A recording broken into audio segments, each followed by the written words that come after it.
야, 경비 아저씨, 이것도 일이라고 해? 제대로 일 좀 하라고. 죄송합니다. 당신 해고야. 당장 그만둬. 새벽 5시 서울 강남구 로얄 팰리스 아파트. 평균 시세 30억이 넘는 초고급 아파트 단지. 경비실 앞에 한 남자가 서 있습니다. 50대 초반으로 보이는 그는 경비원 유니폼을 입고 있습니다. 낡은 운동화, 약간 큰 듯한 유니폼, 수수한 외모. 여러분은 사람을 직업으로 판단해 본 적 있으신가요? 이 아파트 입주민들은 그를 단 한 번도 사람으로 본 적이 없었습니다. 그저 경비원일 뿐이었습니다. 함부로 대해도 되는 존재, 소리 지르고 욕해도 되는 대상. 야, 경비 아저씨! 이것도 일이라고 해? 제대로 일 좀 하라고! 매일 듣는 모욕, 인격을 짓밟는 말들. 그는 참았습니다. 아무 말도 하지 않았습니다. 그저 고개 숙이고 죄송합니다라고 말했습니다. 하지만 6개월 후 같은 사람들이 그의 앞에서 무릎을 꿇게 됩니다. 부녀회장은 눈물로 사과했고 가장 악랄했던 입주민은 감옥에 갔습니다. 아파트 전체가 충격에 휩싸였습니다. 대체 무슨 일이 있었던 걸까요? 경비원 유니폼 속에 숨겨진 이 남자의 정체는 무엇이었을까요? 지금부터 들려드릴 이야기는 직업에 대한 편견과 교만, 그리고 그 끝에 찾아온 통쾌한 역전의 실화입니다. 이 이야기를 시작하기 전에 여러분을 마음을 여는 시간으로 초대합니다. 이곳은 우리 삶 속 작은 이야기들이 큰 울림을 주는 공간입니다. 오늘의 이야기는 여러분께 짜릿한 통쾌함을 선사할 것입니다. 그럼 시작하겠습니다. 2023년 3월 15일 오전 7시 서울 강남구 로얄 팰리스 아파트 경비실. 총 3개 동 600세대가 사는 이 아파트는 강남에서도 손꼽히는 고급 아파트였습니다. 입주민 대부분이 의사, 변호사, 대기업 임원, 자영업자들이었습니다.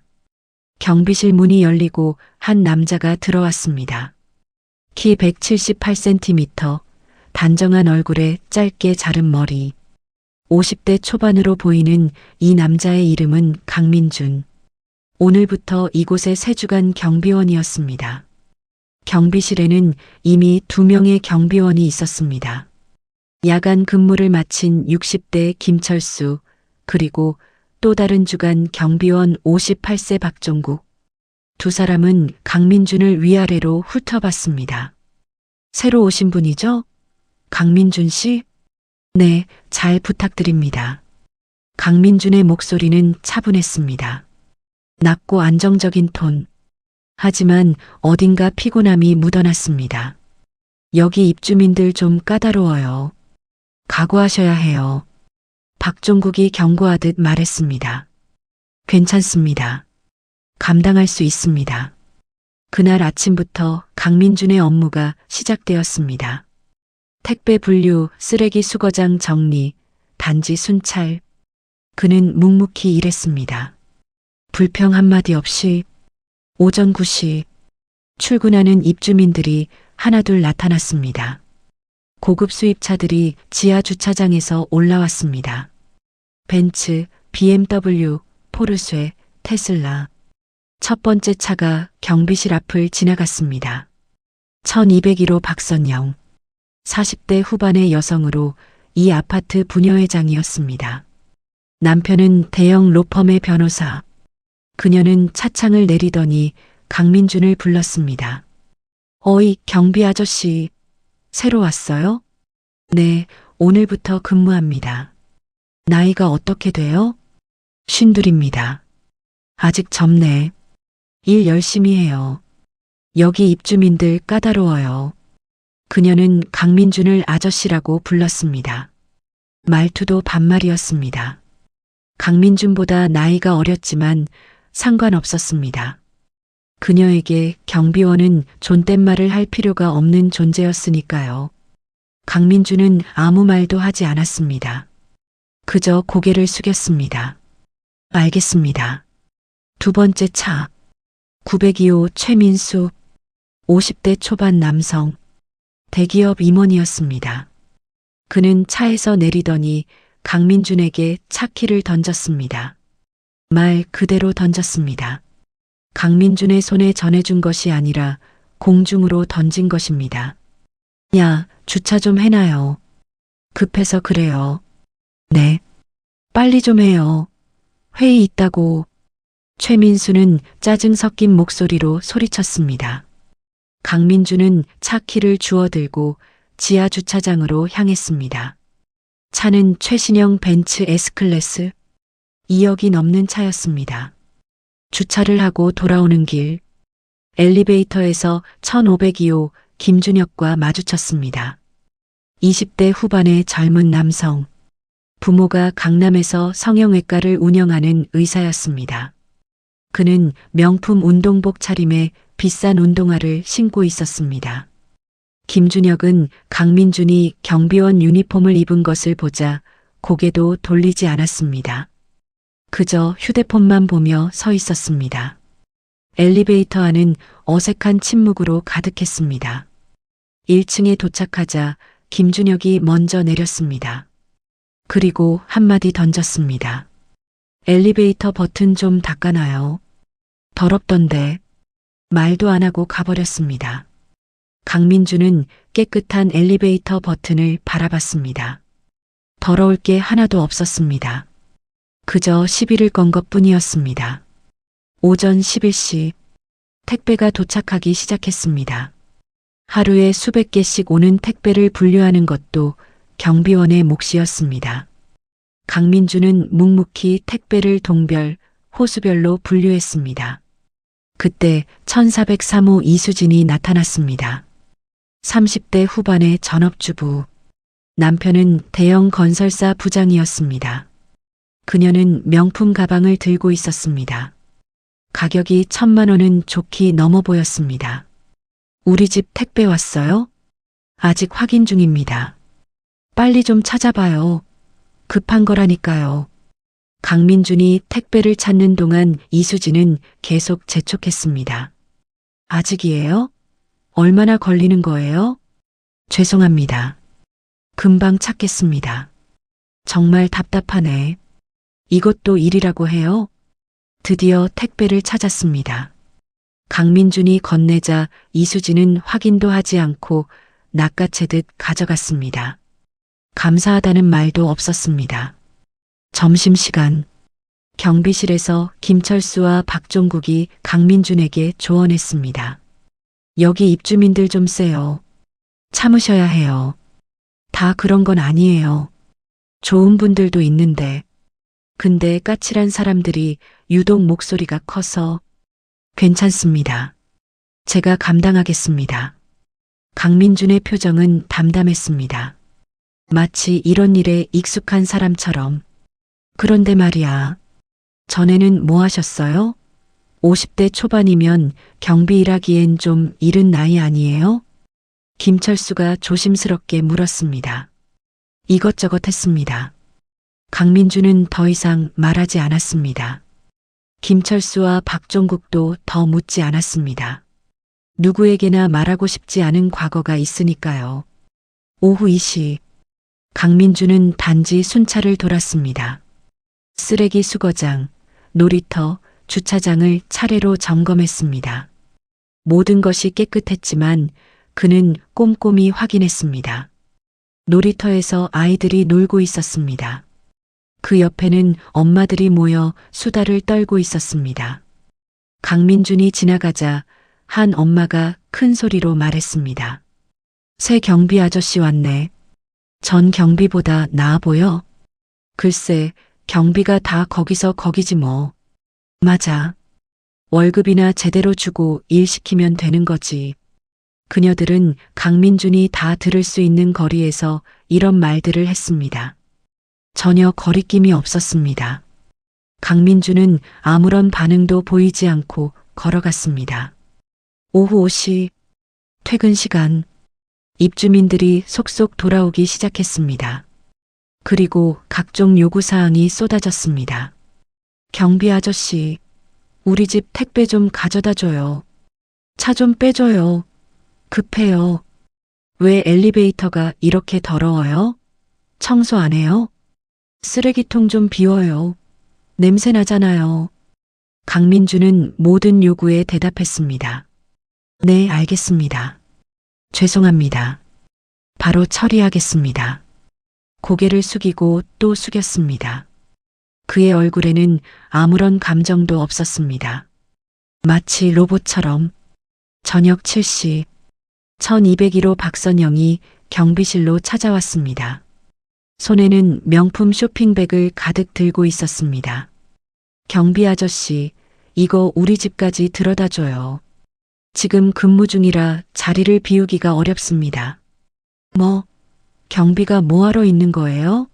이것도 일이잖아요. 죄송하지만 규정상. 에이, 진짜. 융통성도 없네. 됐어요. 다른 사람 시켜야겠어요. 박선영은 짜증을 내며 돌아갔습니다. 그리고 곧바로 아파트 입주민 단체 카카오톡방에 글을 올렸습니다. 새로운 경비 아저씨 완전 불친절하네요. 짐 좀 들어달라고 했더니 규정 타령하면서 안 해줘요. 완전 답답해요. 댓글이 달리기 시작했습니다. 진짜요? 저도 오늘 봤는데 좀 그렇더라고요. 경비가 뭐하러 있는 거예요? 서비스 정신이 없네요. 전 경비가 나았던 것 같아요. 관리사무소에 얘기해야겠어요. 이렇게 강민준의 첫날이 저물어 갔습니다. 그는 밤 10시에 퇴근했습니다. 15시간 근무. 지친 몸을 이끌고 집으로 향했습니다. 집은 아파트에서 버스로 40분 거리에 있는 작은 원룸이었습니다. 월세 45만 원. 그가 감당할 수 있는 유일한 공간이었습니다. 원룸에 도착한 강민준. 그는 유니폼을 벗고 샤워를 했습니다. 거울에 비친 자신의 몸. 여기저기 오래된 상처들이 있었습니다. 수술 흔적들. 그는 거울을 오래 바라보다가 고개를 돌렸습니다. 침대에 누워 천장을 바라봤습니다. 어둠 속에서 그의 눈에는 복잡한 감정이 서려 있었습니다. 그리고 작게 중얼거렸습니다. 견딜 수 있다. 조금만 더. 무엇을 견디는 걸까요? 왜 그는 이런 대우를 받으면서도 참고 있는 걸까요? 그 이유는 아직 아무도 몰랐습니다. 한 달이 지났습니다. 4월 중순, 강민주는 매일 같은 루틴을 반복했습니다. 새벽 6시 출근, 밤 10시 퇴근, 주 6일 근무, 월급은 260만 원, 경비원의 평균 임금이었습니다. 하지만 한 달 동안 입주민들의 태도는 나아지지 않았습니다. 오히려 더 심해졌습니다. 강민준이 순한 성격이라는 것을 알게 된 입주민들은 더 함부로 대했습니다. 어느 날 오전, 1201호 박선영이 차를 가지러 왔습니다. 그런데 차가 다른 차에 막혀 있었습니다. 이중 주차였습니다. 아, 경비 아저씨, 우리 차 왜 이렇게 막혀 있어요? 당장 빼요. 지금 차주에게 연락하고 있습니다. 지금 당장이라고요. 회의 늦으면 어떡하려고. 죄송합니다. 최선을 다하고 있습니다. 최선? 이게 최선이에요? 정말 답답하네. 박선영은 계속 소리를 질렀습니다. 주변 입주민들이 쳐다봤지만 아무도 말리지 않았습니다. 오히려 그녀의 편을 들었습니다. 맞아요. 경비가 이것도 제대로 못해요? 이중주차 관리를 왜 이렇게 해요? 5분 후 차주가 나타나 차를 빼주었습니다. 하지만 박선영은 사과도 없이 그냥 가버렸습니다. 강민주는 그 자리에 서서 깊은 한숨을 쉬었습니다. 점심시간, 경비실에서 박종국이 위로했습니다. 강 반장님, 너무 마음에 담지 마세요. 저 사람들은 원래 그래요. 괜찮습니다. 근데 참 신기해요. 욕을 먹어도 화 한 번 안 내시네요. 보통 사람 같으면 진작 때려치웠을 텐데. 익숙해서 그럽니다. 익숙하다는 강민준의 말. 박종국은 이상하게 느꼈지만 더 묻지 않았습니다. 오후 3시 강민준이 단지를 순찰하던 중 놀이터 근처에서 이상한 광경을 목격했습니다. 1502호 김준혁이 자신의 차 앞에서 난감한 표정을 짓고 있었습니다. 차 열쇠를 차 안에 두고 문을 잠가버린 것이었습니다. 강민준이 다가갔습니다. 무슨 일이십니까? 아, 열쇠를 차 안에 두고 잠갔어요. 어떡하죠? 제가 도와드리겠습니다. 잠시만 기다려주세요. 강민준은 경비실로 달려가 도구를 가져왔습니다. 그리고 능숙한 솜씨로 차 문을 열었습니다. 10년간 응급실에서 일하며 온갖 긴급 상황에 대처했던 경험이 있었기 때문입니다. 다 됐습니다. 오, 감사합니다. 김준혁은 기뻐하며 차에 탔습니다. 그리고 그대로 가버렸습니다. 감사합니다. 이후 아무 말도 없었습니다. 팁도 진심 어린 감사의 표현도 없었습니다. 저녁 6시 강민준이 쓰레기 수거장을 정리하고 있을 때였습니다. 902호 최민수가 나타났습니다. 그는 술에 취한 상태였습니다. 야, 경비 아저씨. 여기 왜 이렇게 더러워? 방금 청소했습니다. 청소? 이게 청소야? 제대로 안 하네. 최민수는 쓰레기 봉투를 발로 걷어찼습니다.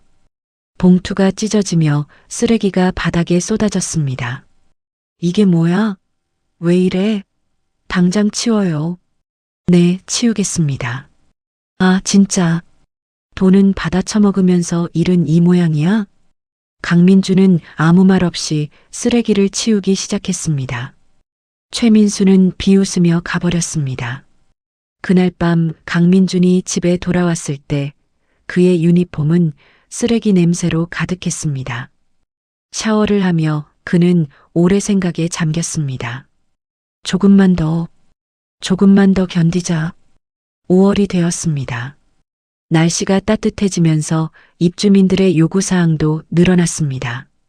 택배는 하루에 1000개씩 왔고 차량 이동 요청은 끊이지 않았습니다. 어느 날 오후 1403호 이수진이 큰 짐을 들고 나타났습니다. 명품 쇼핑백이 10개도 넘었습니다. 경비 아저씨, 이거 우리 집까지 들여다줘요. 죄송하지만 지금 택배 정리 중이라. 그게 중요해요. 이게 중요해요? 어서 들고 와요. 하지만, 정말 시키는 대로 하라고요. 이수진은 강민준의 대답도 듣지 않고 앞서갔습니다. 강민준은 어쩔 수 없이 짐을 들고 따라갔습니다. 14층까지 엘리베이터를 타고 올라갔습니다. 1403호 문 앞. 이수진이 문을 열고 들어가며 말했습니다. 거기 거실에 놔요. 강민준이 짐을 놓으려는 순간 이수진이 다시 소리쳤습니다. 신발 벗고 들어와요. 바닥 더럽히게. 죄송합니다. 강민준은 신발을 벗고 들어가 짐을 놓았습니다. 이수진은 소파에 앉아 휴대폰을 보며 말했습니다. 됐어요. 이제 나가요. 감사하다는 말도 없었습니다. 강민준은 조용히 나왔습니다. 복도에서 강민준은 잠시 멈춰 섰습니다. 그리고 자신의 손을 바라봤습니다. 예전에는 메스를 쥐고 생명을 살렸던 손. 이제는 남의 쇼핑백을 드는 손이 되었습니다. 언젠가는 이 모든 게 끝날 거야. 그는 속으로 되뇌며 경비실로 돌아갔습니다. 5월 말 아파트 부녀의 모임이 있었습니다. 단지 내 커뮤니티 센터에 주부들이 모였습니다. 박선영을 중심으로 20명 정도가 참석했습니다. 오늘은 경비원 관리에 대해 얘기하려고 해요. 박선영이 회의를 시작했습니다. 새로운 경비 아저씨 말인데 좀 불만이 많아요. 일 처리가 너무 느려요. 맞아요. 저도 그렇게 생각해요. 융통성도 없고 그리고 표정이 너무 무뚝뚝해요. 좀 밝게 웃으면서 일하면 안 돼요? 경비가 뭐하러 있는 거예요? 우리 편의를 위해 있는 거 아니에요? 대화는 점점 더 일방적으로 흘러갔습니다. 아무도 강민준을 옹호하지 않았습니다. 관리사무소에 건의해야겠어요. 경비 교체 요청할까요? 그게 좋겠어요. 저 사람은 우리 아파트 수준에 안 맞아요. 이렇게 강민준을 내보내려는 음모가 시작되었습니다. 다음 날 관리소장이 강민준을 불렀습니다. 강 반장님, 입주민들한테 불만이 좀 들어왔어요.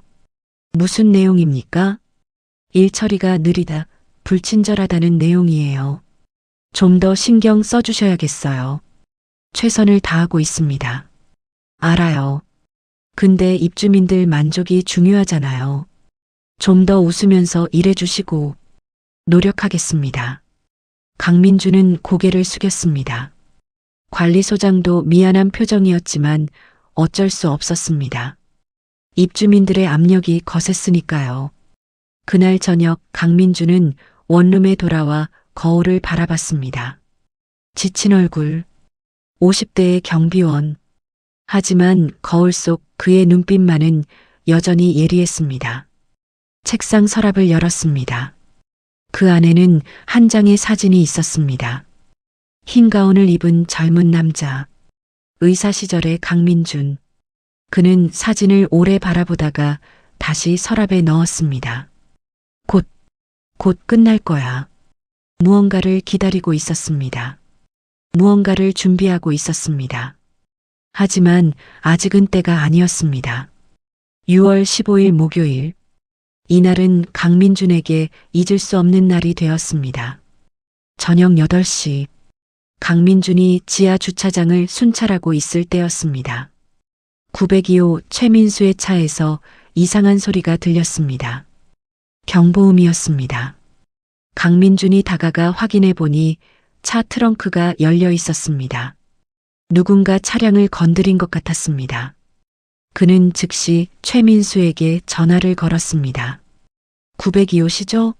차량 경보가 울리고 있습니다. 지금 뭐라고 했어요? 트렁크가 열려 있어서.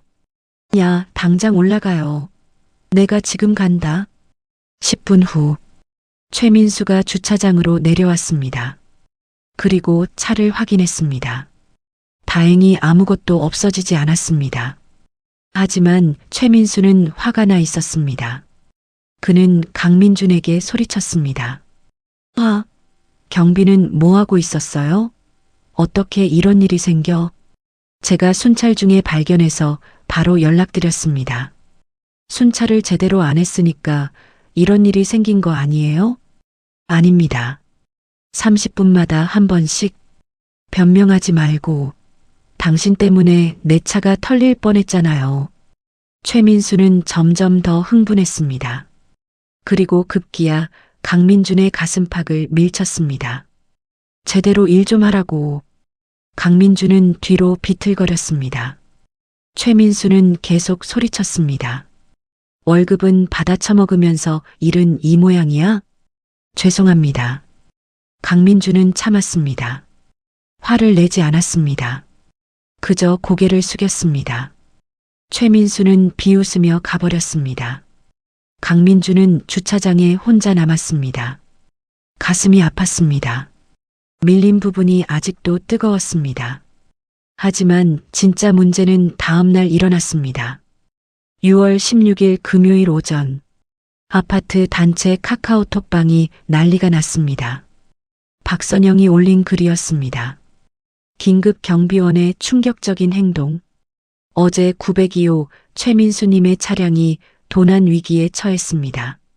그런데 경비원이 제대로 관리하지 않아서 일어난 일입니다. 그리고 최민수님이 항의하자 경비원이 되려 대들고 협박까지 했다고 합니다. 댓글이 폭주하기 시작했습니다. 진짜요? 경비가 입주민한테 대들어요? 이건 문제네요. 당장 교체해야 해요. 우리 아파트 안전이 걸린 문제예요. 경찰에 신고해야 하는 거 아니에요? 박선영은 계속 글을 올렸습니다. 최민수님께서 CCTV 확인을 요청하셨는데 경비원이 막았다고 합니다. 뭔가 숨기는 게 있는 것 같아요. 완전 거짓말이었습니다. 강민주는 대들지도 않았고 CCTV 확인을 막지도 않았습니다. 오히려 피해자였습니다. 하지만 입주민들은 박선영의 말만 믿었습니다. 단체방은 순식간에 강민준을 성토하는 장으로 변했습니다. 전부터 느낌이 이상했어요. 그 사람 얼굴 표정 봤어요? 무서워요. 우리 애들한테 위험할 수도 있어요. 당장 해고시켜야 해요. 오전 10시 관리소장이 강민준을 불렀습니다. 소장의 표정은 심각했습니다. 강 반장님, 입주민들이 들끓고 있어요. 어제 무슨 일이 있었어요? 902호 차량 경보가 울려서 연락드렸습니다. 그게 전부입니다. 최민수 씨는 다르게 얘기하던데요. 제가 폭행당했습니다. 가슴을 밀쳤습니다. 뭐라고요? CCTV를 확인해 보시면 알 것입니다. 관리소장은 CCTV를 확인했습니다. 그리고 놀랐습니다. 최민수가 강민준을 먼저 폭행한 것이 명확히 보였습니다. 강민준은 아무것도 하지 않았습니다. 이건 최민수 씨가 거짓말을 한 거네요. 하지만 관리소장은 난처했습니다. 최민수는 영향력 있는 입주민이었습니다. 대기업 임원이었고 관리비도 제때 내는 모범 입주민이었습니다. 강 반장님, 일단 이 일을 조용히 넘어가는 게 어떨까요? 무슨 말씀이십니까? 최민수 씨한테 사과를 받는 대신 이 일을 더 이상 크게 만들지 않는 거예요. 저는 피해자입니다. 왜 제가 참아야 합니까? 알아요. 하지만 입주민들이 지금 강 반장님을 교체하라고 난리예요. 이 일을 크게 만들면 강 반장님만 손해예요. 강민주는 오래 생각했습니다. 그리고 결심했습니다. 알겠습니다. 조용히 넘어가겠습니다. 관리소장은 안도했습니다. 감사합니다. 제가 최민수 씨한테 사과하라고 할게요. 하지만 그 사과는 오지 않았습니다. 오후가 되어도 저녁이 되어도 최민수는 연락조차 하지 않았습니다. 그날 밤 단체 카카오톡방에 박선영이 다시 글을 올렸습니다. 최민수님이 경비원을 용서해 주셨답니다. 관대하신 분이에요. 하지만 경비원은 앞으로 더 조심해야 할 거예요. 진실은 완전히 왜곡되었습니다. 가해자가 피해자가 되고 피해자가 가해자로 몰렸습니다. 강민주는 이 모든 글을 읽었습니다. 아파트 단체방에 그도 들어가 있었으니까요. 하지만 아무 말도 하지 않았습니다. 해명하지도 않았습니다. 그날 밤 원룸에서 강민주는 노트북을 켰습니다. 그리고 어떤 파일을 열었습니다. 파일 이름은 증거자료 XLSX. 그 안에는 지난 3개월간의 기록이 빼곡히 적혀 있었습니다. 날짜, 시간, 입주민 이름, 갑질 내용, 증거 사진과 영상, 모든 것이 정리되어 있었습니다. 강민주는 새로운 항목을 추가했습니다. 2023년 6월 15일 2013 902호 최민수 폭행 CCTV 영상 확보. 그리고 중얼거렸습니다. 이제 절반은 왔어. 조금만 더. 무엇을 준비하고 있었던 걸까요? 강민준의 진짜 목적은 무엇이었을까요? 6월이 지나고 7월이 왔습니다. 장마철. 비가 내리는 날이 많았습니다. 그리고 강민준에 대한 입주민들의 태도는 더욱 악화되었습니다. 폭행 사건 이후 강민준은 문제 있는 경비원으로 낙인 찍혔습니다. 입주민들은 그를 더욱 하찮게 대했습니다.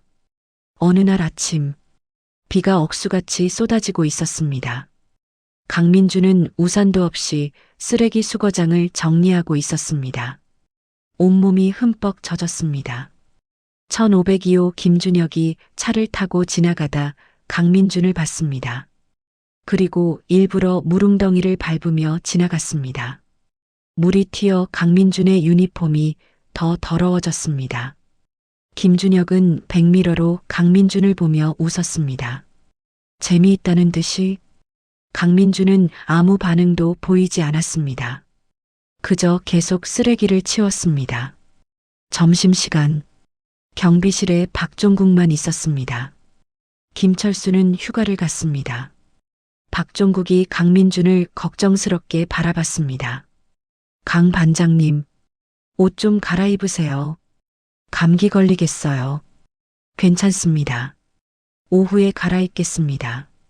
요즘 입주민들이 너무 심한 것 같아요.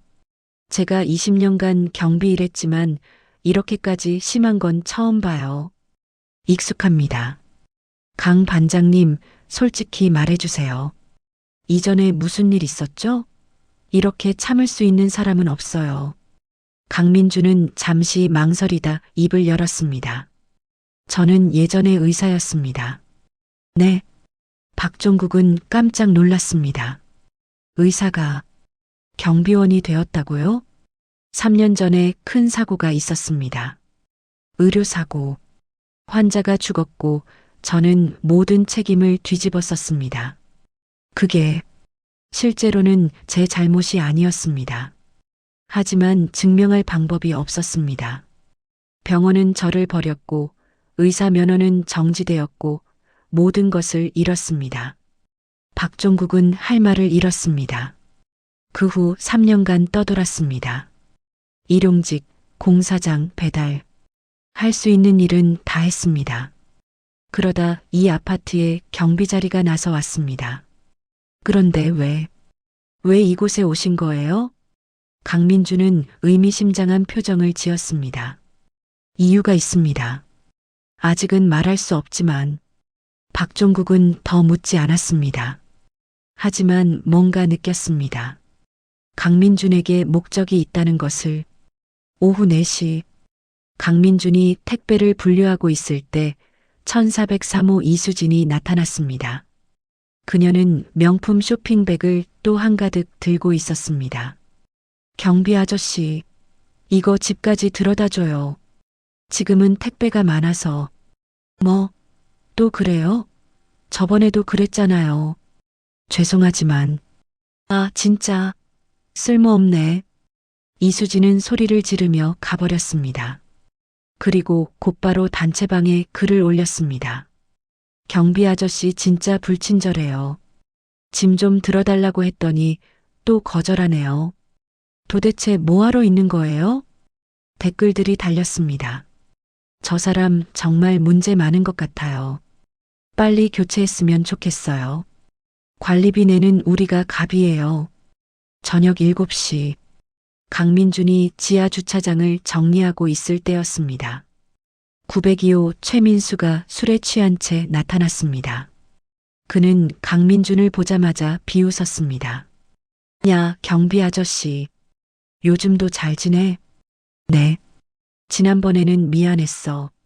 내가 좀 흥분했지. 괜찮습니다. 근데 말이야. 경비 일이 힘들지? 나이도 있는데. 할만합니다. 최민수는 강민준의 어깨를 툭툭 쳤습니다. 무례한 제스처였습니다. 그래도 뭐 이게 네 수준이니까. 이 정도면 감사해야지. 그리고 웃으며 가버렸습니다. 강민준은 그 자리에 서서 오래 생각했습니다. 그의 주먹이 꽉 쥐어졌습니다. 하지만 곧 펴졌습니다. 참아. 조금만 더. 7월 말 결정적인 사건이 일어났습니다. 부녀회에서 정식으로 관리사무소에 요구서를 제출했습니다. 내용은 강민준 경비원 교체 요청, 서명이 무려 80명이나 되었습니다. 전체 600세대 중 80세대가 서명한 것입니다. 큰 숫자였습니다. 관리소장은 강민준을 불렀습니다. 강 반장님, 정말 미안합니다.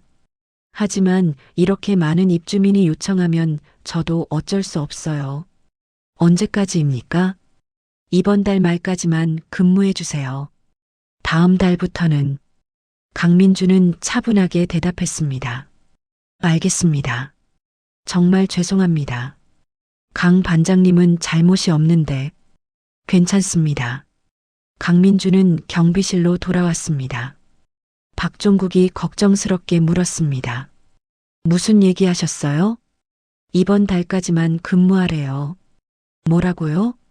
그건 너무하잖아요. 강 반장님이 뭘 잘못했다고. 괜찮습니다.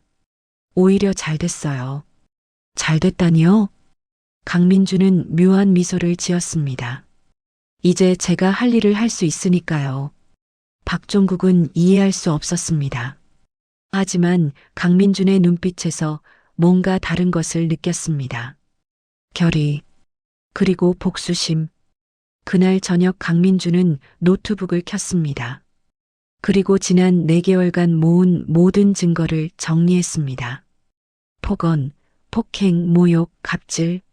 모든 것이 날짜별로, 사람별로 정리되어 있었습니다. CCTV 영상, 녹음 파일, 증거 사진. 빠짐없이 기록되어 있었습니다. 그리고 또 다른 파일을 열었습니다.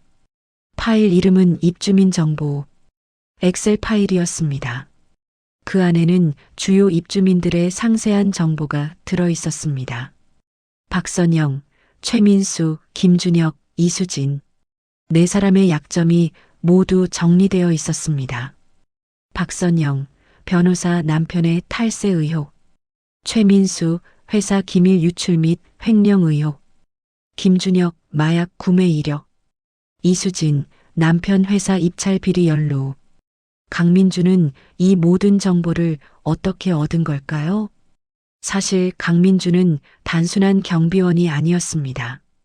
그는 의사였지만 그것만이 아니었습니다. 3년 전 의료사고로 모든 것을 잃고 거리로 내몰렸을 때 그는 한 사람을 만났습니다. 전직 국정원 요원 출신의 사설 탐정. 그 사람에게서 강민주는 많은 것을 배웠습니다. 정보 수집, 미행, 증거 확보, 그리고 가장 중요한 것 마이너스 복수하는 법. 강민주는 왜 이 아파트에 왔을까요? 우연이 아니었습니다. 계획이었습니다. 3년 전 의료사고. 강민준을 파멸로 몰아넣은 그 사건. 실제 책임자는 마취가 의사였습니다. 이름은 김성호. 그리고 그 김성호의 부인이 바로 이 아파트 1502호 김준혁의 누나였습니다. 강민주는 복수하기 위해 이곳에 온 것입니다. 김성호와 그의 가족에게, 그리고 그 과정에서 자신을 함부로 대하는 모든 입주민들에게. 지난 4개월은 준비 기간이었습니다. 증거를 모으고 약점을 찾고 타이밍을 기다리는. 그리고 이제 때가 왔습니다.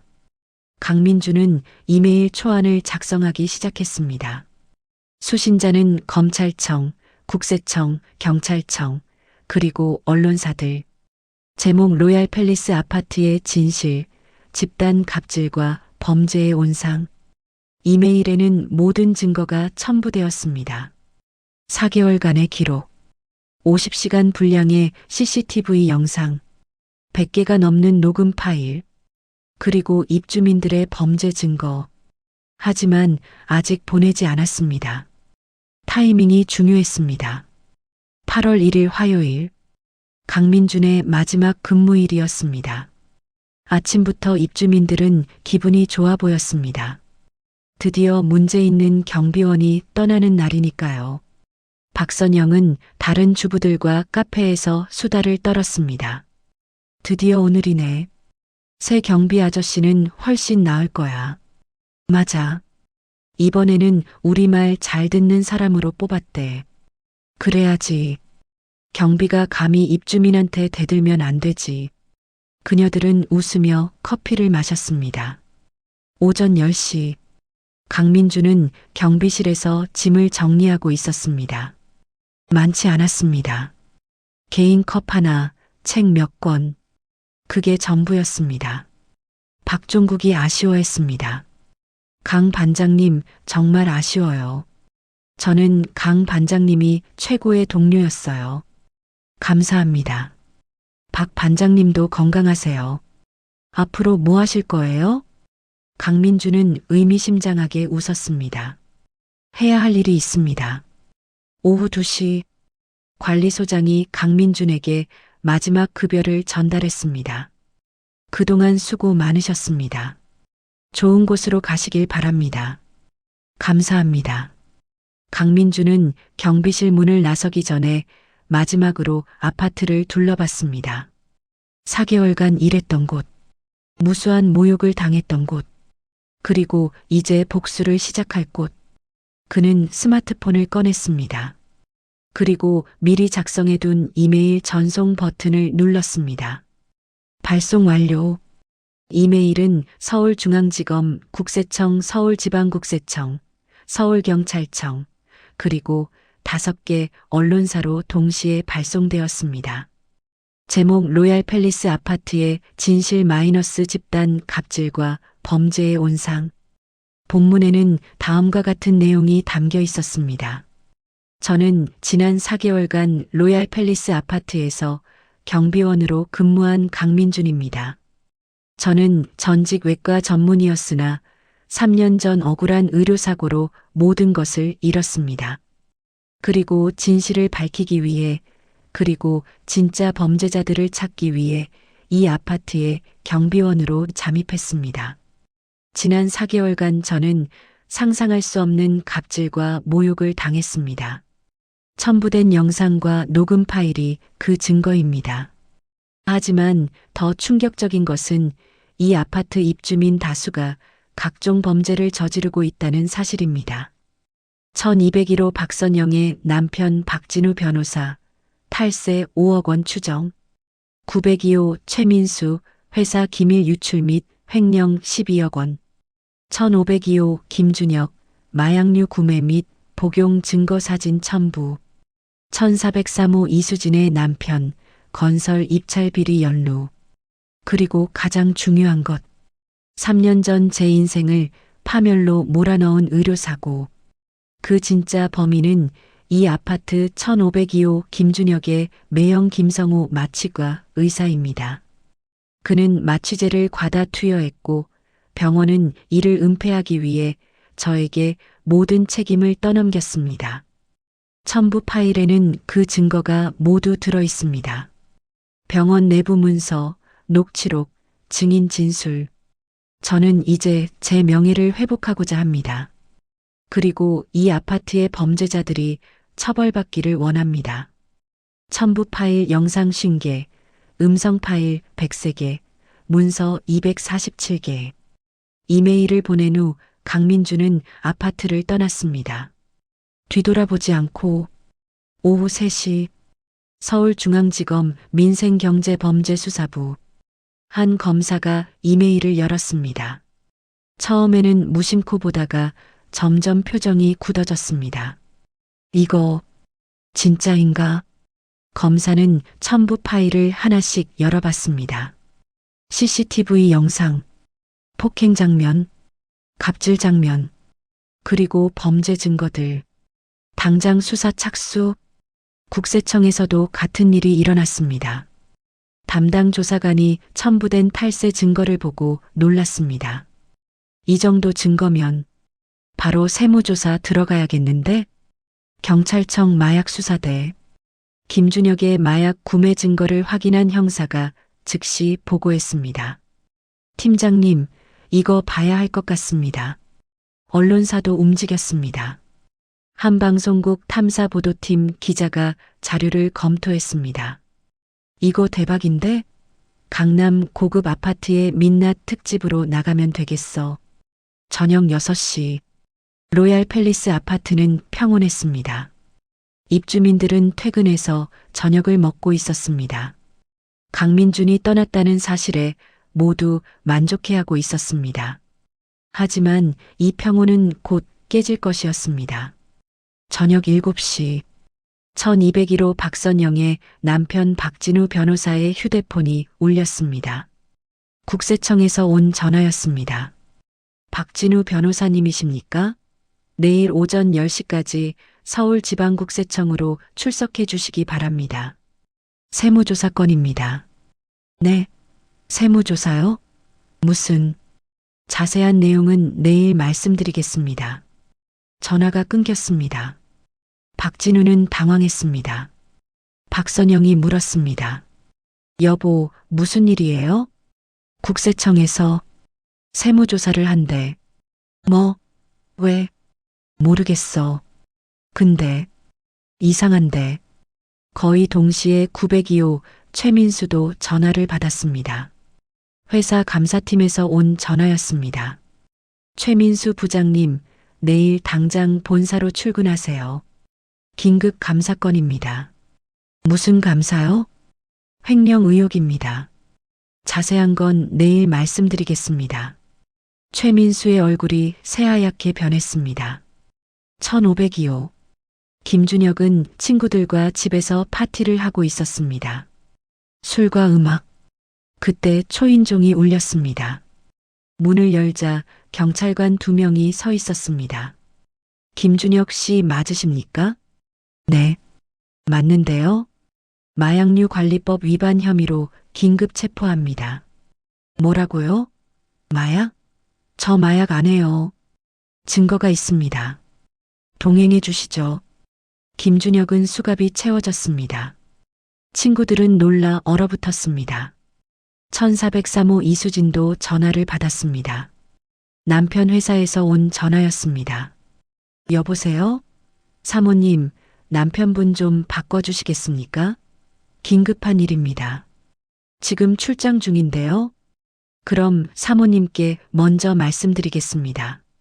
남편분이 입찰비리 연루 의혹으로 검찰 조사를 받게 되었습니다. 뭐라고요? 이수진은 전화기를 떨어뜨렸습니다.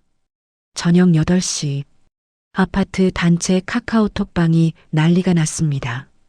박선영, 여러분 무슨 일인지 아세요? 갑자기 세무조사를 받는데요. 최민수, 저도 횡령 의혹으로 조사받아요. 대체 무슨 일인지. 이수진, 우리 남편도요. 비리 의혹이래요. 다른 입주민, 뭐가 어떻게 된 거예요? 그때 한 입주민이 링크를 올렸습니다. 뉴스 기사였습니다. 단독, 강남 고급 아파트의 민낯. 집단 갑질과 범죄의 온상 드러나. 기사 내용을 읽은 입주민들은 경악했습니다. 로얄 팰리스 아파트 경비원이었던 강민준 씨가 4개월간 수집한 증거 자료가 공개되었다.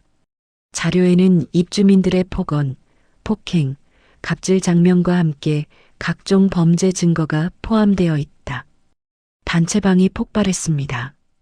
대체 이게 무슨 일이에요? 그 경비 아저씨가 우리를 조사하고 있었다고요? CCTV 영상이 전부 공개됐대요. 우리 얘기하는 것도 다 녹음되어 있대요. 박선영은 황급히 기사를 읽었습니다. 그리고 자신의 이름을 발견했습니다. 부녀회장 박선영 씨는 경비원을 야, 이것도 일이냐라며 반말과 하대를 일삼았다. 특히 무거운 짐을 집까지 운반하도록 강요하는 등 그녀는 휴대폰을 떨어뜨렸습니다. 최민수도 기사에서 자신을 발견했습니다. 902호 최민수 씨는 경비원을 폭행하고 이를 오히려 경비원의 잘못으로 조작했다. CCTV 영상에는 최민수 씨가 경비원 가슴팍을 밀치는 장면이 고스란히 담겨 있다. 그의 손이 떨렸습니다. 저녁 9시 방송 뉴스에서 이 사건이 보도되기 시작했습니다. 앵커 서울 강남의 한 고급 아파트에서 입주민들이 경비원에게 집단 갑질을 한 사실이 드러났습니다. 더 충격적인 것은 이 아파트 입주민 상당수가 탈세, 횡령, 마약 등 각종 범죄에 연루되어 있다는 점입니다. 김 기자가 보도합니다. 화면에는 강민준이 당한 갑질 장면들이 나왔습니다. 모자이크 처리는 되었지만 상황은 명확했습니다. 기자, 이 남성은 전직 외과 의사 강민준 씨입니다. 3년 전 의료사고로 억울하게 모든 것을 잃은 강 씨는 진실을 밝히기 위해 이 아파트 경비원으로 잠입했습니다. 화면이 바뀌었습니다. 강민준의 인터뷰였습니다. 강민준, 4개월간 정말 힘들었습니다. 매일 모욕을 당하고 폭행도 당했습니다. 하지만 참았습니다. 진실을 밝히기 위해서였습니다. 기자 강 씨가 수집한 증거는 현재 검찰과 경찰에 제출되었으며 여러 입주민이 조사를 받고 있습니다. 뉴스를 본 전 국민이 충격을 받았습니다. SNS에는 분노의 댓글이 쏟아졌습니다. 저게 사람들이야? 최악이네. 경비원분 너무 안쓰러워요. 부자들이라고 다 교양 있는 거 아니구나. 처벌 강하게 해주세요. 로얄 팰리스 아파트는 순식간에 전국적인 이슈가 되었습니다. 그리고 입주민들은 패닉 상태에 빠졌습니다. 8월 2일 수요일, 로얄 팰리스 아파트는 아비규환이었습니다. 아침부터 기자들이 아파트 정문에 진을 쳤습니다. 방송 카메라, 취재진, 사진 기자들, 수십 명이 몰려들었습니다. 경비실 앞에는 더 이상 강민준이 없었습니다. 대신 임시 경비원이 혼란스러운 상황을 정리하고 있었습니다. 박종국은 기자들에게 둘러싸여 인터뷰를 하고 있었습니다. 강민준 씨와 함께 근무하셨는데 어떤 분이셨나요? 정말 훌륭한 분이셨어요. 항상 성실하고 친절하셨어요. 입주민들한테 그렇게 당하면서도 한 번도 화내는 걸 본 적이 없어요. 입주민들의 갑질이 심했나요? 제가 20년간 경비 일했지만 이렇게까지 심한 건 처음 봤습니다. 매일 욕하고 소리 지르고 심지어 폭행도 있었어요. 왜 그때 신고하지 않으셨나요? 신고하면 강민준 씨가 더 힘들어질까봐. 그리고 입주민들 힘이 세니까 우리 경비원들이 뭘 어떻게 하겠어요. 박종국의 눈에는 눈물이 맺혔습니다. 기자들은 이 장면을 놓치지 않고 촬영했습니다. 오전 10시 서울지방국세청 박진우 변호사가 조사실에 앉아 있었습니다. 그의 얼굴은 창백했습니다. 박 변호사님, 지난 3년간 탈세액이 약 5억 원으로 추정됩니다. 어떻게 생각하십니까? 저는 강민준 씨가 제공한 자료에 따르면 고객 계좌, 비자금 조성 내역이 모두 나와 있습니다. 변명하시기 어려울 겁니다. 박진우는 고개를 떨구었습니다. 오전 11시 대기업 본사 감사실 최민수가 조사를 받고 있었습니다. 최 부장님, 회사 기밀을 경쟁사에 유출하고 대가로 12억 원을 받았죠? 아닙니다. 그건 오해입니다. 이메일 기록이 다 있습니다. 계좌 이체 내역도 확인됐고요. 인정하시는 게 좋을 겁니다. 최민수는 말문이 막혔습니다. 증거가 완벽했습니다. 경찰서 조사실, 김준혁이 수갑을 찬 채 앉아 있었습니다. 김준혁 씨 마약 구매 내역이 다 나왔어요. 지난 1년간 10회 구매, 소지도 확인됐고요. 저는 변명하지 마세요. 증거 사진에 당신 얼굴이 다 나와 있어요. 강민준 씨가 꼼꼼하게 기록했더군요. 김준혁은 울기 시작했습니다. 점심시간, 로얄 팰리스 아파트 단체방은 계속 폭주하고 있었습니다. 우리 어떡하죠? 뉴스에 다 나왔어요. 아파트감 떨어지겠네요. 이거 강민준한테 사과해야 하는 거 아니에요? 사과? 그 사람 때문에 우리가 이렇게 됐는데? 그래도 우리가 먼저 잘못했잖아요. 입주민들은 두 파로 나뉘었습니다. 강민준에게 사과해야 한다는 쪽과 오히려 강민준을 원망하는 쪽. 박선영은 후자였습니다. 그녀는 단체방에 글을 올렸습니다. 강민준이 우리를 함정에 빠뜨린 거예요. 처음부터 계획한 거라고요. 이건 명백한 사기 행위예요. 하지만 댓글은 싸늘했습니다. 회장님, 그래도 우리가 갑질한 건 사실이잖아요. CCTV 영상 봤어요? 우리가 너무 심했어요. 저는 부끄러워요. 제가 경비원분한테 어떻게 했는지 박선영은 분노했습니다. 하지만 어쩔 수 없었습니다. 여론은 완전히 강민준 편이었습니다. 오후 3시 한법률사무소. 강민준이 변호사와 상담하고 있었습니다. 강 선생님, 3년 전 의료사고 건입니다. 제가 자료를 검토해 봤는데 충분히 명예회복이 가능합니다. 정말입니까? 네. 김성우 마취가 의사의 과실이 명확합니다. 병원 내부 문서와 당시 수술 기록을 보면 마취제 과다 투여가 확인됩니다. 그렇다면 재심 청구하겠습니다. 그리고 병원과 김성우 의사를 상대로 손해배상 청구도 하고요. 강민준의 눈에 희망이 보였습니다. 3년 만에 처음 느끼는 희망이었습니다. 감사합니다. 정말 감사합니다. 변호사 아닙니다. 강 선생님이 당한 일이 너무 억울해서 제가 할 수 있는 걸 하고 싶었습니다. 저녁 6시 다시 뉴스 시간. 후속 보도가 나왔습니다.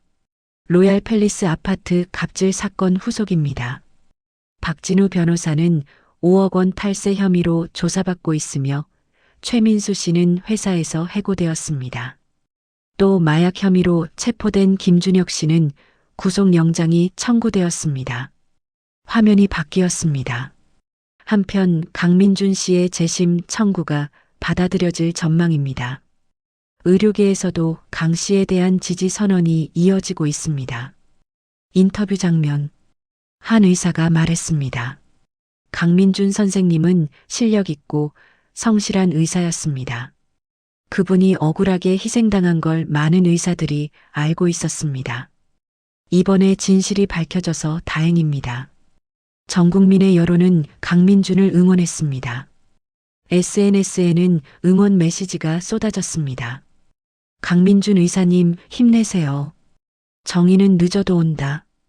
꼭 복직하시길 바랍니다. 그날 밤 로얄 팰리스 아파트 1201호. 박선영은 남편과 심각한 대화를 나누고 있었습니다. 여보, 세무조사 어떻게 돼? 박진우는 한숨을 쉬었습니다. 벌금 엄청 나올 거야. 어쩌면 집행유예도. 그럼 우리 집은? 아파트는? 팔아야 할지도 몰라. 벌금 내려면. 박선영은 무너졌습니다. 자신의 교만이 가족 전체를 파멸로 몰고 간 것입니다. 902호. 최민수도 절망하고 있었습니다. 회사에서 해고당했고 횡령 혐의로 고소당했고 전 재산이 동결되었습니다. 30년간 쌓아온 모든 것이 하루아침에 무너졌습니다. 그는 소파에 앉아 텅 빈 눈으로 천장을 바라봤습니다. 다 끝났어. 1502호 김준혁의 부모도 충격에 빠졌습니다. 아들이 마약으로 구속되었고 사위 김성호도 의료사고 은폐 혐의로 조사받게 되었습니다. 김준혁 어머니는 울며 전화를 걸었습니다. 여보세요? 변호사님, 제 아들 좀 도와주세요. 하지만 변호사도 딱 잘라 말했습니다. 죄송하지만 증거가 너무 확실합니다. 집행유예도 어려울 것 같습니다. 전화가 끊겼습니다. 어머니는 바닥에 주저앉았습니다. 8월 15일, 2주가 지났습니다. 그동안 많은 일이 있었습니다. 박진우 변호사는 변호사 자격이 정지되었습니다. 탈세 혐의가 확정되었고 벌금 7억 원이 선고되었습니다. 로얄 팰리스 아파트를 팔아야 했습니다. 박선영은 부녀의 장직에서 사임했습니다. 아니, 사임이 아니라 탄핵당했습니다. 다른 입주민들이 더 이상 그녀를 회장으로 인정하지 않았습니다. 그녀는 단체방에서도 쫓겨났습니다. 마지막 메시지는 이랬습니다. 여러분, 제가 미안합니다. 제가 너무 교만했습니다. 하지만 아무도 답하지 않았습니다. 그녀는 강제 퇴장 처리되었습니다. 최민수는 횡령 혐의로 1심에서 징역 3년을 선고받았습니다. 항소했지만 보석은 기각되었습니다. 그는 구치소에 수감되었습니다. 감방에서 그는 매일 후회했습니다. 왜 경비원 한 명을 그렇게 함부로 대했을까? 왜 폭행까지 했을까? 하지만 이미 늦었습니다. 김준혁은 마약 혐의로 징역 2년을 선고받았습니다. 그의 인생은 완전히 망가졌습니다. 부모의 성형외과도 평판이 나빠져 환자가 줄었습니다. 그의 매형 김성우 마취과 의사는 더 심각했습니다. 3년 전 의료사고 은폐 혐의로 의사 면허가 취소되었습니다. 형사처벌도 받게 되었습니다. 김성우는 절규했습니다. 내가 뭘 잘못했다고. 그냥 실수였을 뿐이야. 하지만 법은 냉정했습니다. 과실을 은폐하고 다른 의사에게 책임을 떠넘긴 것. 명백한 범죄였습니다. 이수진도 남편이 입찰 비리로 구속되면서 집을 팔아야 했습니다. 명품 가방들을 중고로 팔고 사치스러운 생활을 포기해야 했습니다. 그녀는 경매로 넘어간 자신의 아파트를 보며 울었습니다. 다 내 잘못이야. 경비 아저씨한테 그렇게 하지 말걸. 반면 강민주는 완전히 달라져 있었습니다. 재심 청구가 받아들여졌습니다. 3년 전 의료사고에 대한 무죄 판결이 나왔습니다. 법원은 판결문에서 이렇게 밝혔습니다. 강민준 의사는 수술 과정에서 아무런 과실이 없었으며 모든 책임은 김성우 마취과 의사에게 있다. 피고인 강민준에게 무죄를 선고한다. 법정에서 판결을 들은 강민준은 눈물을 흘렸습니다. 3년 만에 눈물이었습니다. 의사 면허도 회복되었습니다. 의료계에서는 강민준의 복직을 환영했습니다. 여러 대학병원에서 스카우트 제의가 들어왔습니다. 하지만 강민준은 다른 선택을 했습니다. 8월 25일 서울 강북구에 새로운 병원이 문을 열었습니다. 이름은 희망의원. 강민준이 직접 개원한 병원이었습니다. 이곳은 특별한 병원이었습니다. 저소득층을 위한 무료 진료소였습니다. 경제적 어려움 때문에 치료를 받지 못하는 사람들을 위한 곳. 개원 첫날, 많은 환자들이 찾아왔습니다. 그리고 한 노인이 강민준에게 말했습니다. 선생님, 뉴스에서 봤어요. 정말 대단하세요. 아닙니다. 제가 해야 할 일을 한 것뿐입니다. 그렇게 고생하셨는데 이렇게 어려운 사람들 도와주시다니. 정말 훌륭하세요.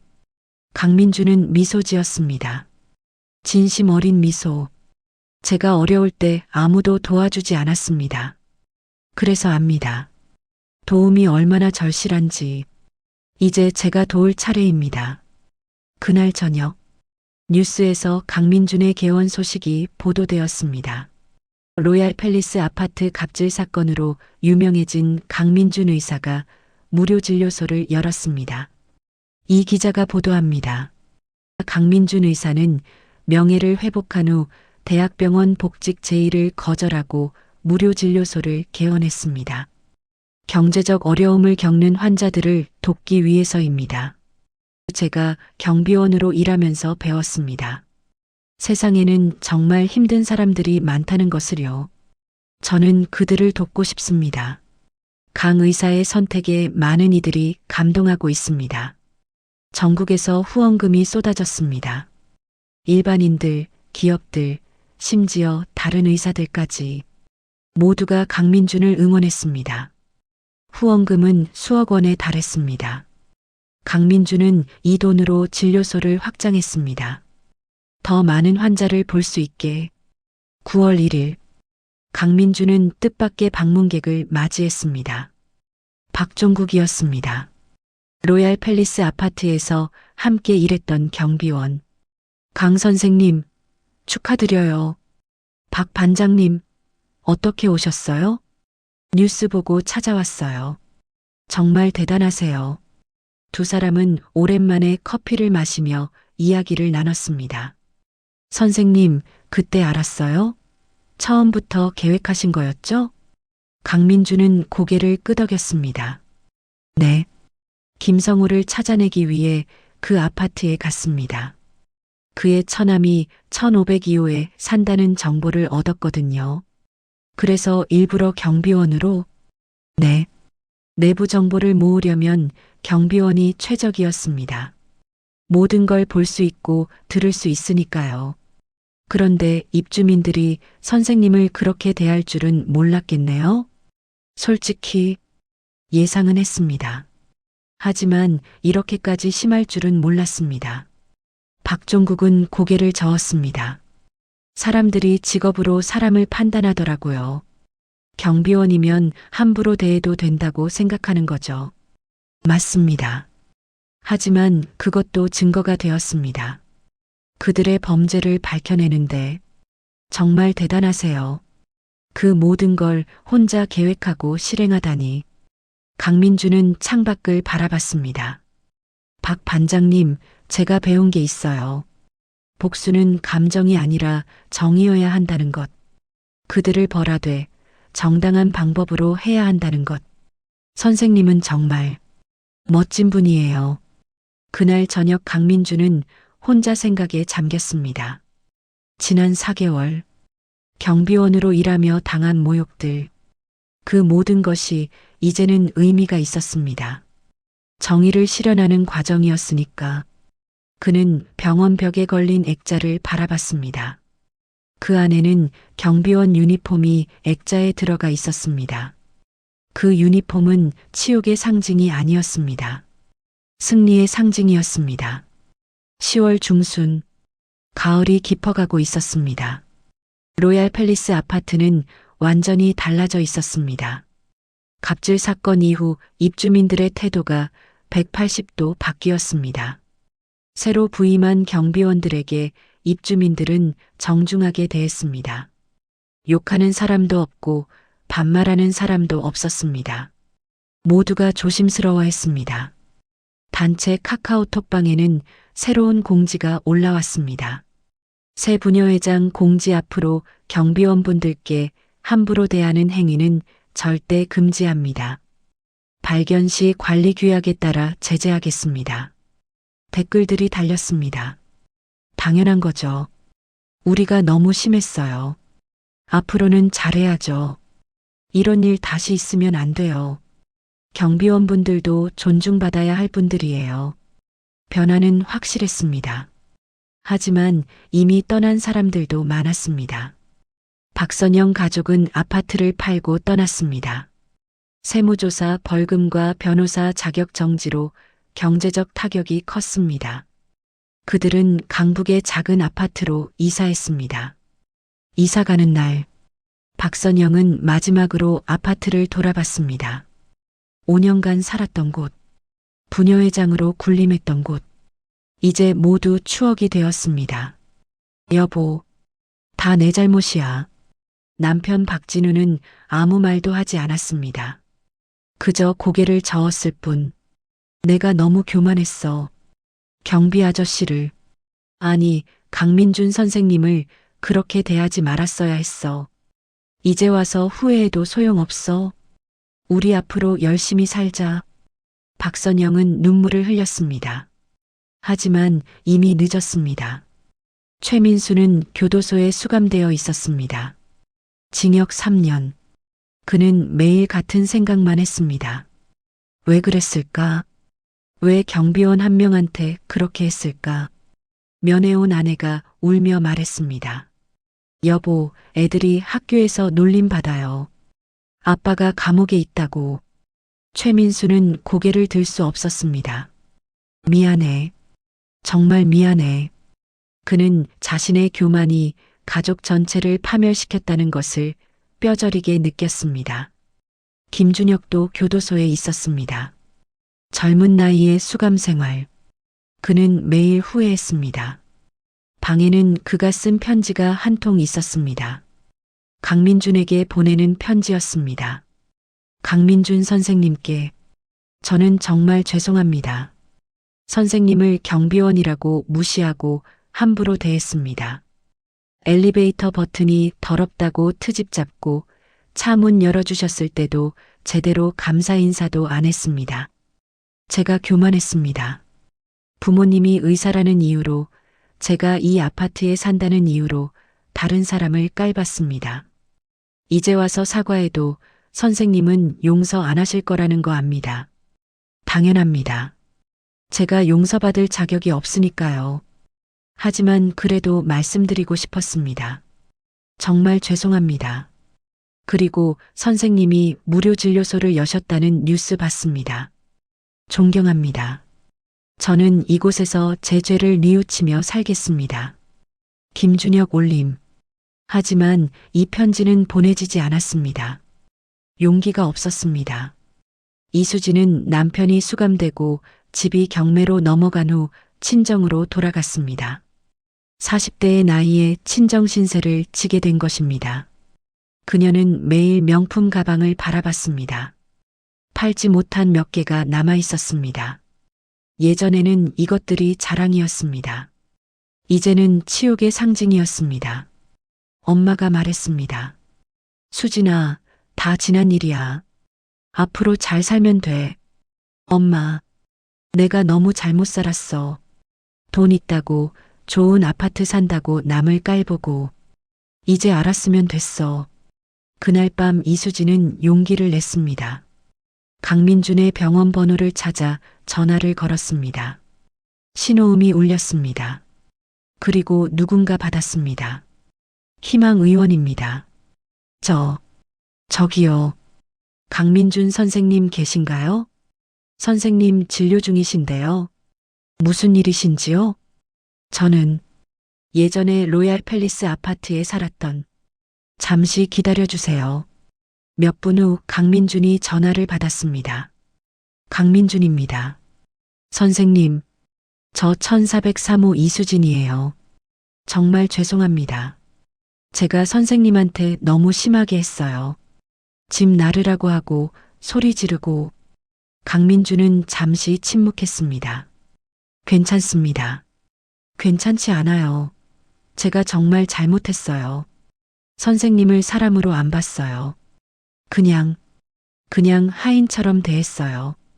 이수진은 울기 시작했습니다. 제 남편이 감옥 갔어요. 제 잘못이에요. 제가 사치스럽게 살라고 해서 남편이 비리에 손댔어요. 다 제 욕심 때문이에요. 선생님 용서해달라는 게 아니에요. 그냥 죄송하다는 말을 꼭 하고 싶었어요. 강민준은 깊게 한숨을 쉬었습니다. 이수진 씨, 저도 힘든 시간이었지만 이수진 씨도 교훈을 얻으셨을 거예요. 네. 사람을 직업이나 외모로 판단하지 마세요. 누구나 존중받을 자격이 있습니다. 명심하겠습니다. 전화가 끊겼습니다. 이수진은 한참을 울었습니다. 그리고 결심했습니다. 다시는 그런 실수를 하지 않겠다고. 11월 말, 강민준의 무료 진료소는 큰 성공을 거두고 있었습니다. 매일 100명이 넘는 환자가 찾아왔습니다. 경제적 어려움을 겪는 사람들, 의료 사각지대에 놓인 사람들. 강민준은 그들 모두를 정성껏 진료했습니다. 어느 날 오후, 한 노인이 진료를 받으러 왔습니다. 70대 할머니였습니다.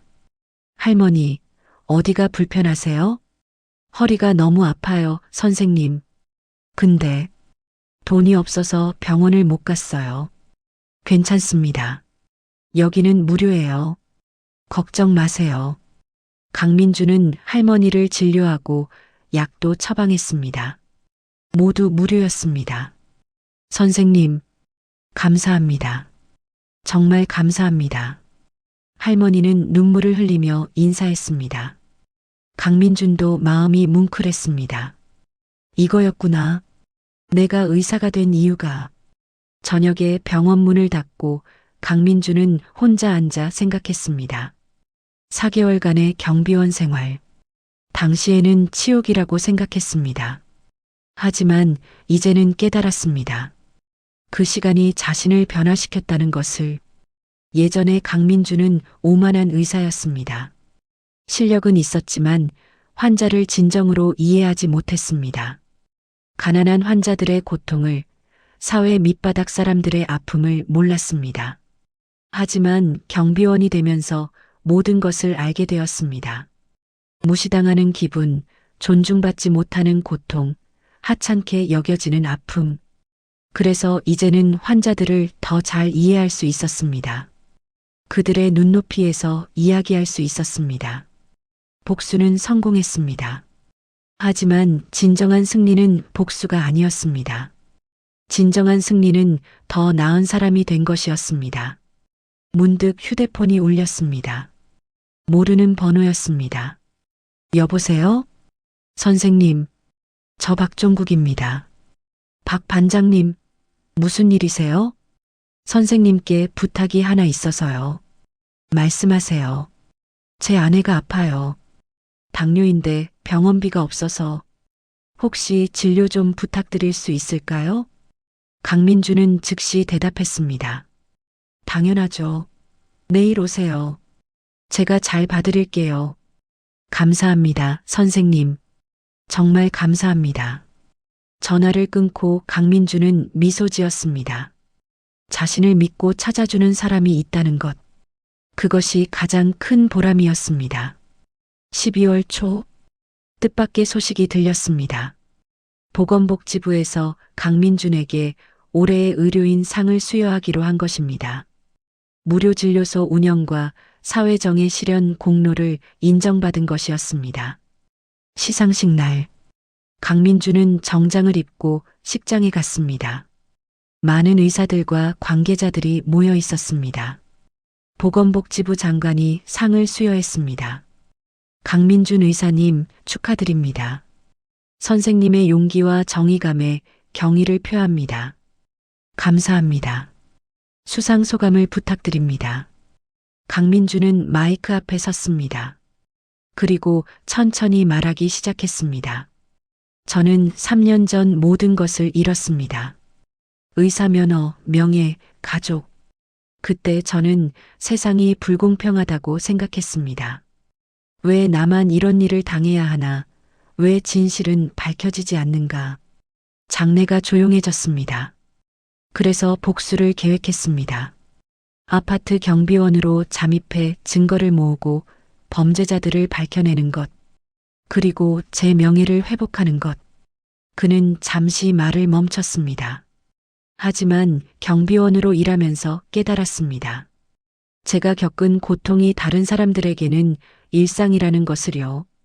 무시당하고 하찮게 여겨지는 것이 많은 사람들의 매일이라는 것을요. 청중들이 고개를 끄덕였습니다. 그래서 저는 결심했습니다.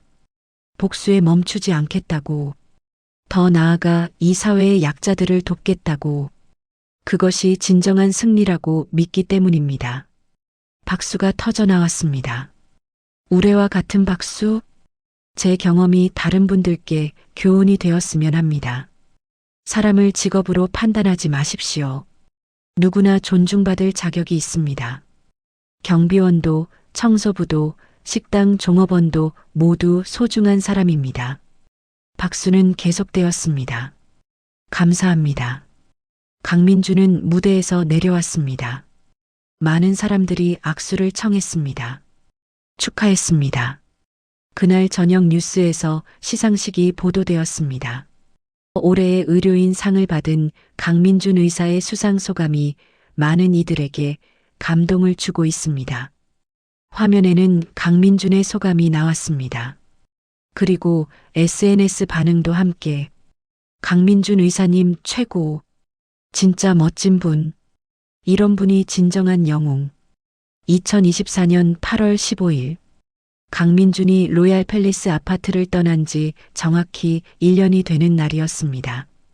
강민준은 희망의원에서 여전히 환자들을 진료하고 있었습니다. 이제는 의사 5명, 간호사 10명이 함께 일하는 중형 병원으로 성장했습니다. 후원금과 기부금 덕분에 건물도 확장했습니다. 1층은 내과와 외과, 2층은 치과와 한의원, 3층은 재활치료실. 모두 무료였습니다. 어느 날 오후, 강민주는 한 환자를 진료하고 있었습니다. 50대 남성이었습니다. 언제부터 아프셨어요? 한 달 전부터요. 근데 병원비가 없어서 괜찮습니다. 여기는 무료니까 걱정 마시고 치료 잘 받으세요. 선생님, 감사합니다. 뉴스에서 봤어요. 선생님 이야기. 그 환자는 눈물을 글썽였습니다. 저도 예전에 공사장에서 일했었어요. 그때 사람들한테 무시 많이 당했죠. 선생님 이야기 듣고 정말 위로가 됐어요. 강민주는 환자의 어깨를 두드렸습니다. 우리 모두 힘들 때가 있어요. 하지만 포기하지 않으면 기회는 옵니다. 진료를 마치고 강민주는 사무실로 돌아왔습니다. 책상 위에는 편지들이 쌓여 있었습니다. 전국에서 온 감사 편지들. 그중 한 통을 열어봤습니다. 로얄 팰리스 아파트에서 온 편지였습니다. 강민준 선생님께. 저는 로얄 팰리스 아파트 입주민 대표 김영수입니다. 선생님이 떠나신 지 1년이 되었습니다. 그동안 우리 아파트는 많이 변했습니다. 경비원분들께 함부로 대하는 사람이 없어졌습니다. 모두가 정중하게 인사합니다. 감사하다는 말도 자주 합니다. 그리고 매달 입주민들이 자발적으로 모금을 합니다. 선생님의 무료 진료소를 후원하기 위해서입니다. 적은 금액이지만 진심을 담았습니다. 선생님 정말 죄송했습니다. 그리고 감사합니다. 선생님 덕분에 우리가 배웠습니다. 사람을 존중하는 법을. 로얄 팰리스 아파트 입주민 1동. 편지 안에는 1천만 원짜리 수표가 들어 있었습니다. 강민주는 편지를 오래 읽었습니다. 변화는 가능하구나. 사람들은 변할 수 있구나. 그날 저녁 강민주는 옛 동료 박종국과 저녁을 먹었습니다. 강 선생님 정말 대단하세요. 1년 만에 이렇게 큰 병원을 만드시다니. 다 주변 분들 덕분이죠. 박 반장님도 도와주셨잖아요. 아니에요. 제가 뭘 했다고. 그나저나 로얄 팰리스 아파트 요즘 어떤가요? 많이 바뀌었다고 들었어요. 새로운 경비원들이 만족한대요. 다행이네요. 그게 제가 원했던 거였어요. 복수가 아니라요? 강민주는 고개를 저었습니다. 복수는 수단이었을 뿐이에요. 진짜 목적은 변화였죠. 사람들이 경비원을, 아니 모든 직업을 존중하게 만드는 것. 이루셨네요. 아직 멀었어요. 우리 사회에는 아직도 차별이 많으니까요. 그날 밤 강민주는 혼자 산책을 했습니다. 병원 근처 공원을 걸으며 지난 1년을 돌아봤습니다. 경비원으로 일했던 4개월. 그 시간이 자신의 인생을 완전히 바꿔놓았습니다. 고통스러웠지만 의미 있었습니다. 그는 하늘을 올려다봤습니다. 별이 빛나고 있었습니다. 감사합니다. 그 시간을, 그 경험을. 다음 날 아침, 강민주는 평소처럼 출근했습니다. 대기실에는 벌써 환자들이 가득했습니다. 첫 번째 환자가 들어왔습니다. 젊은 여성이었습니다. 어디가 불편하세요? 목이 아파요, 선생님. 언제부터요? 3일 전부터요. 근데 병원비가. 괜찮아요. 여기는 무료니까. 걱정 마세요. 강민주는 환자를 진료하며 미소 지었습니다. 이것이 자신의 길이었습니다. 아픈 사람을 돕는 것, 약자를 보호하는 것. 4개월간의 경비원 생활은 끝났지만 그 교훈은 영원히 남을 것입니다. 모든 사람은 존중받을 자격이 있다. 직업으로 사람을 판단하지 말라. 교만은 파멸의 시작이다. 그리고 가장 중요한 것. 진정한 승리는 복수가 아니라 더 나은 사람이 되는 것이다. 강민준의 이야기는 많은 사람들에게 영감을 주었습니다. 전국의 아파트에서 경비원에 대한 태도가 바뀌기 시작했습니다. 방송에서는 직업 존중 캠페인이 시작되었습니다. 사회가 조금씩 변하고 있었습니다. 강민준 한 사람의 용기가 만들어낸 변화였습니다. 그날 저녁 강민주는 병원 창가에 서서 도시를 바라봤습니다. 수많은 불빛들, 그 속에서 살아가는 수많은 사람들, 모두가 자신만의 이야기가 있구나. 모두가 존중받아야 할 사람들이구나. 그는 다시 한번 다짐했습니다. 평생 이 일을 하겠다고, 약자를 돕고 정의를 실현하겠다고. 강민준의 이야기는 여기서 끝나지 않습니다. 그는 앞으로도 계속 환자들을 돌볼 것입니다.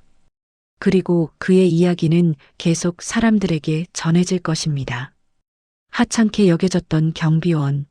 하지만 그 경비원 유니폼 속에는 정의로운 의사가 있었습니다. 그리고 그는 마침내 승리했습니다.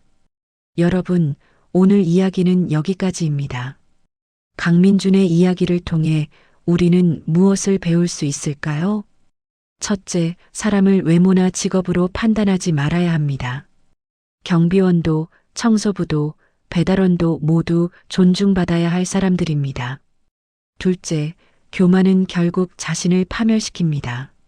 로얄 팰리스 입주민들처럼 다른 사람을 함부로 대하면 언젠가는 그 대가를 치르게 됩니다. 셋째, 진정한 복수는 상대를 파멸시키는 것이 아니라 더 나은 사람이 되는 것입니다. 강민주는 복수에 성공했지만 거기서 멈추지 않고 더 큰 의미를 찾았습니다. 넷째, 고통은 우리를 더 강하고 지혜롭게 만듭니다. 강민주는 경비원으로서의 고통을 통해 진정한 의사가 되었습니다. 이 이야기가 여러분의 삶에 작은 깨달음을 주었기를 바랍니다. 오늘도 마음을 여는 시간과 함께 해주셔서 감사합니다. 구독과 좋아요는 더 좋은 이야기를 만드는데 큰 힘이 됩니다. 다음 이야기에서 또 만나요. 여러분, 오늘도 모든 사람을 존중하며 따뜻한 하루 보내세요.